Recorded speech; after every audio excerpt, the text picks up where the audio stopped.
မင်္ဂလာပါဆမ်မရာတောက်ခုကနေပြီးတော့ပြန်လဲကြိုဆိုလိုက်ပါတယ်ဒီနေ့ review လုပ်ပေးမယ့် aircon လေးကတော့ဒန်ကင်းအမျိုးအစားဂျပန် brand မလေးရှား made inverter type တစ်ကောင်လေးနဲ့မိတ်ဆက်ပေးမှာဖြစ်ပါတယ် aircon နေမှာဆိုရင်သုံးပြော်တဲ့ brand ရယ်သုံးတဲ့ brand ရယ်သုံးလို့ကောင်းတဲ့ brand ဆိုပြီးတော့သုံးမျိုးရှိတဲ့အထက်မှာဒန်ကင်းအမျိုးအစားကတော့ aircon တစ်မျိုးတည်းကိုပဲ design မမှတ်လုပ်ပြီးတော့နည်းပညာတွေကိုစမ်းသပ်တည်ထားတဲ့ကုမ္ပဏီကြီးဖြစ်တဲ့ခါကျတော့သုံးလို့ကောင်းတဲ့အမျိုးအစားတွေမှာပါဝင်ပါတယ်ဒန်ကင်းမျိုးစားဆိုရင်တော့ quality ပိုင်းစိတ်ချရတယ်နည်းပညာတွေကစမ်းသပ်တည်ထွင်ထားတယ် refrigerant gas က R32 gas ကိုအသုံးပြုထားတာဖြစ်တဲ့အတွက်ပတ်ဝန်းကျင်ထိခိုက်မှုကိုလျှော့ချပေးပါတယ်သူ့မှာအားသာချက်က indoor site လေးမှာဆိုရင်တော့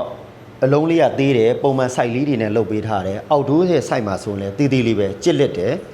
အဲ့တော့ outdoor မှာဆိုရင်လည်း location ထားတဲ့နေရာတွေအတွက်ဆိုရင်နေရာမယူတော့ဘူး indoor မှာကျတော့လည်း air flow စီးဆင်းမှုကိုလုံးဝစမတ်ကြအဲ့တော့ brandy အပိုင်းမှာကြပြန်တော့ brandy ကို lesbi brandy ဖြစ်တဲ့အခါကျတော့ fully warm gear ပေးတယ် compressor ကိုမှဒန်ကင်းအမျိုးအစား compressor မိတ်ရင်ထိုင်လန်ပေးထားတယ်3နှစ် compressor ကို3နှစ်ထပ်ပြီးတော့အာမခံပေးတယ် outdoor fan ကိုကြတော့နောက်ဆုံးပေါ်နီးပညာတွေနဲ့ fan speed ကိုထုတ်လုပ်ပေးထားတယ်အပူစွန့်ထုတ်မှုကကောင်းတယ် indoor fan မှာဆိုရင်တော့အထဲမှာရှိတဲ့ blower ကိုနီးပညာတွေနဲ့အထဲထဲမှာ style လေးတွေတစ်မျိုးလေးတွေနဲ့လုပ်ပေးထားတာဖြစ်တဲ့အတွက် noise level က 21 dB ကနေပြီးတော့36 dB အထိပဲ maximum ပေးတယ်21 dB ဆိုတဲ့အတန်က aircon ဖွင့်ထားရင်တော့မှဖွင့်ထားလို့မသိတဲ့အတန်ဖြစ်ပါတယ် quiet ဆိုတဲ့ mood setting နဲ့အသုံးပြုပြီးအိပ်မယ်ဆိုရင် noise dB က21ပဲရှိတော့21ဆိုတဲ့အတန်ကကျွန်တော်တို့အခန်းထဲမှာဆိုရင်တော့ customer တွေ aircon ဖွင့်ထားလို့ဖွင့်ထားမှမသိတော့တဲ့ level ဖြစ်ပါတယ်အောက်ဒိုးမှာဆိုရင်လည်း49 dB ပဲရှိတယ်ဆိုတော့ပတ်ဝန်းကျင်ထိခိုက်မှုတွေအဲ့တဲ့အခါမှာအောက်ဒိုးကနေတစ်ဆင့်အတန်ဆူညံမှုတွေလုံးဝမရှိတော့ပါဘူးအင်ဒိုအောက်ဒိုးရဲ့ lamp ကတခြား aircon နေနဲ့မတူဘဲနဲ့20 မီတာပေ60ထိရတယ်အပေါ်နဲ့အောက် level ကြပြန်တော့လဲ15 မီတာ45ပေလောက်ထိရတာဖြစ်တဲ့အတွက်အထက်မြင့်သမားတွေအတွက်ရော location ခက်ခဲတဲ့အတွက်တွေရော installer တွေအတွက်ကအထူးအဆင်ပြေပါတယ်ဒန်ကင်း aircon လေးမှာဆိုရင်တော့အထဲမှာရှိတဲ့ indoor coil cooling coil မှာဆိုလို့ရှိရင်3ဘဲ site 12ကွေးနှစ်ထပ်အပြည့်အသုံးပြုပေးထားတာဖြစ်တဲ့အတွက်အေးနှုံးပုံမူတိတာစီပါတယ်သူ့ရဲ့ air filter လေးက customer တွေအသုံးပြုရတာလဲလွယ်ကူတယ်ကိုယ့်ဘန်ကိုအိမ်မှာလဲ service လုပ်တဲ့ခါလေးမှာ filter လေးတွေတန်ရှင်းလုပ်တဲ့ခါမှာလွယ်ကူတယ်သူ့ရဲ့ filter မှာဆိုရင်မမြင်နိုင်တဲ့ phone mode တွေအထိဆက်ထုတ်ပေးထားတဲ့အတွက်အထဲထဲမှာ indoor coil မှာကြီးပိတ်တာတွေကိုလည်းအတက်နိုင်လို့ short ချပေးပါတယ်အောက်ဒိုးကွိုင်မှာဆိုလို့ရှိရင်တော့9ဘဲ site ကို6ခွေးပေါ့ဒါ6ခွေးအသုံးပြုပေးထားတယ်ကြီးပိုက် site တွေတိတိကျကျအသုံးပြုပေးထားတယ်အထူသားတွေနဲ့အသုံးပြုပေးထားတာဖြစ်တဲ့အတွက် quality ပိုင်းစိတ်ချရတယ်အပူစွန့်ထုတ်မှုကိုလည်းအောက်ဒိုးမှာဆိုလို့ရှိရင်လုံးဝကောင်းပါမှာအခုကျွန်တော်စမ်းသပ်မောင်းနေပြသထားရတာကတော့ fan speed ကိုမှ low fan medium high fan ဆိုတာရှိမယ်ကျွန်တော်ကအခု high fan နဲ့မောင်းပေးထားတာဖြစ်တဲ့အတွက်သူ့ရဲ့ indoor outlet temperature မှာဆိုရင်ဒါ high fan နဲ့အသုံးပြုထားတာကိုမှ15 degree centigrade ရှိတယ် outdoor ရဲ့ outlet temperature က39 degree centigrade ရှိတယ် room temperature 28 ရှိမယ်သူတို့နှစ်ခုရဲ့ differential ကလည်းတဝက်ကျော်အထိခြားနားနေတာဖြစ်တဲ့အတွက်အပူစွန့်ထုတ်မှုလည်းကောင်းတယ်အေးနှုံးလည်းကောင်းပါနေပါနော်ဖူးလုံးနဲ့သုံးတဲ့အခါမှာ power consumption ကလုံးဝအပြည့်သူ့မှာပါတဲ့အတိုင်း watt 800ကျော်အထိသူကအသုံးပြုနေတယ်သူ့ရဲ့ ampere ကဘယ်လောက်ရှိမလဲလို့ဆိုရင်ဒီမှာ ampere က 4.2 ampere 4.2 ampere နဲ့အသုံးပြုမယ်သူ့ရဲ့ gas pressure ကဒီမှာဆိုရင်140 psi 139 140 psi นี่အသုံးပြုနေအဲ့တော့ R32 gas တွေလည်းအသုံးပြုထားတယ် inverter type တွေဖြစ်တဲ့အခါကျတော့ indoor နဲ့ outlet ကိုသွားတဲ့ကြီးပိုက်တွေကလည်းအထူစားကိုအသုံးပြုပေးရမှာဖြစ်ပါတယ်ဒန်ကင်း aircon မှာဆိုတော့ indoor နဲ့ outdoor ကိုသွားတဲ့ ditch နဲ့ section pipe တွေကတော့တမတ်သုံးမှု site ကိုပဲသူကတော့ပုံမှန် site ကိုပဲအသုံးပြုပေးထားပါတယ်ဒါ installer တွေအတွက်ကတော့ဒါအနောက်ပိုင်းလေးကိုလည်းလှည့်ပြပေးမှာဖြစ်ပါတယ်ဒါကတော့အနောက်ပိုင်းရဲ့ပုံစံလေးဖြစ်ပါတယ်သူ့မှာကတော့တမတ်သုံးမှုကိုဒါ joint ဆက်ကနေပြီးတော့ဓာတ်ရိုက်ထုတ်ပေးထားတယ်ဒါသူ့ရဲ့ backplate system ဖြစ်တယ် backplate မှာဆိုရင်လည်း design တွေကကောင်းတယ် safety ဖြစ်အောင်လို့ဆိုပြီးတော့သူကအောက်မှာ security နဲ့ဆွဲထားပေးတယ်အောက်ဒိုးရဲ့ design ကအ အရန်ရိုးရှင်းပြီးတော့စမှတ်ကြပါဒါပုံစံလေးကကြစ်လက်တယ်အပူဆွန့်ထုတ်မှုအားကောင်းတယ်အခုတန်ကင်းအဲကွန်းကိုကျွန်တော်တို့က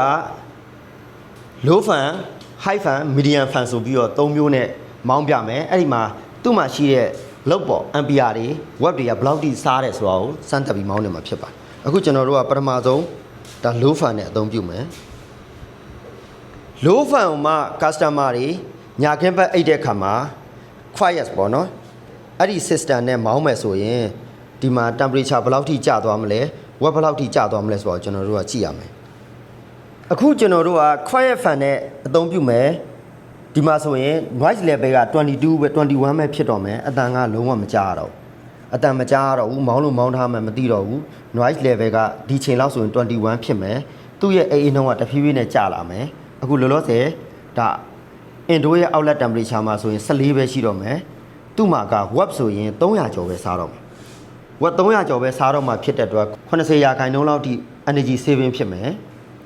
သူ့ရဲ့ ampere ကဘယ်လောက်ဖြစ်သွားမလဲဆိုတော့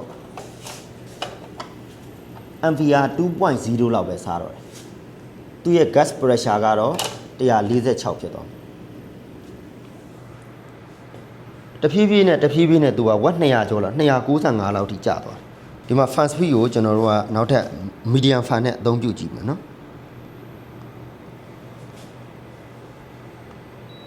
အခုကျွန်တော်တို့မောင်းနေပြမှာကတော့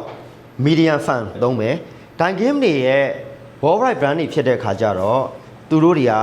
ဒီမှာ display မပါတော့ဘူးသူ့မှာ indicator ဒီနေရာလေးကနေပြောပဲအယောင်ပြမယ်ဒါ medium fan နဲ့အသုံးပြုထားမယ်ဒါဆိုသူ့ရဲ့ watt က400ကျော်ရှိသွားမယ်